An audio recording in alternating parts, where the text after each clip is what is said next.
Résumé du livre L'arme invisible de la France-Afrique, une histoire du franc CFA de Fanny Pigeaud et Ndongo Samba Sylla. Introduction.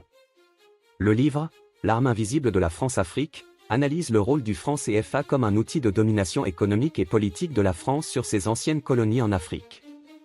Les auteurs, Fanny Pigeaud et Ndongo Samba Sylla, mettent en lumière les mécanismes de cette dépendance monétaire, son histoire, et ses conséquences sur les économies africaines. 1. Origine et fondation du franc CFA.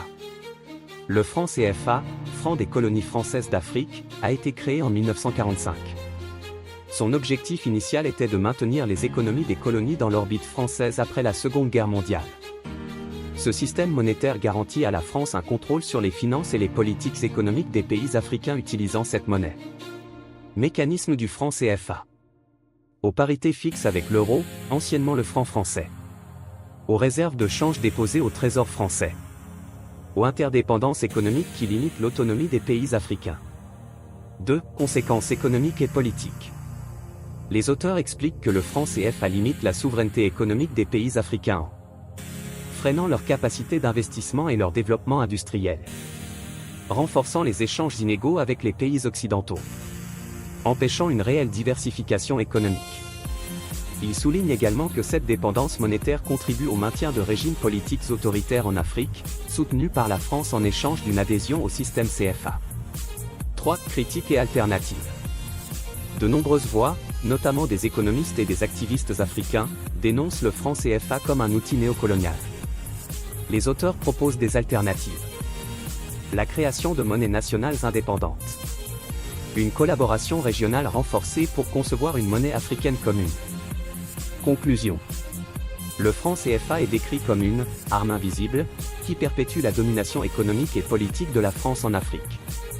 Selon Pigeaud et Sylla, l'émancipation économique passe par l'abandon de cette monnaie au profit d'un système monétaire plus équitable et souverain. Exercice pratique de la chaîne YouTube L'Art de réussir. 1. Exercice 1. Comprendre les mécanismes monétaires. Objectif, sensibiliser votre audience aux principes de base du franc CFA. Ou expliquer la parité fixe, les réserves de change et leurs implications. Ou utiliser des graphiques pour illustrer comment le franc CFA est lié à l'euro. Ou poser des questions interactives. Selon vous, quels sont les avantages et inconvénients d'une parité fixe? 2. Exercice 2. Analyse critique. Objectif, amener les téléspectateurs à réfléchir sur les enjeux économiques et politiques. Où je vous propose une étude de cas sur un pays utilisant le franc CFA et comparez-le à un pays africain qui a sa propre monnaie. Où je vous demande, très chers téléspectateurs, de commenter. Quel changement une autonomie monétaire pourrait-elle apporter? 3. Exercice 3. Débat sur les alternatives. Objectif, explorer des solutions aux problèmes soulevés par les auteurs.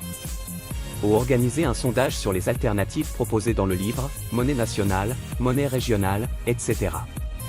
Où j'invite un économiste ou un expert à discuter de la faisabilité de ces solutions. 4. Exercice 4. Simulation interactive.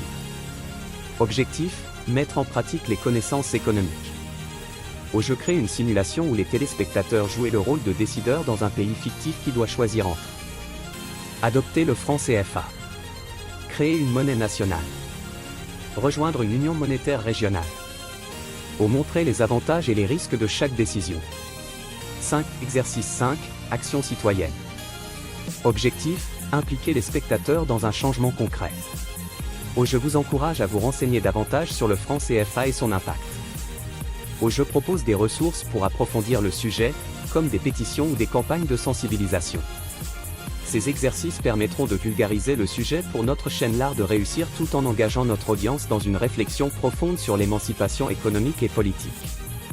Vous avez été inspiré par cette vidéo, veuillez l'aimer, la commenter, puis vous abonner à la chaîne L'Art de réussir pour ne rater aucune de nos vidéos à venir.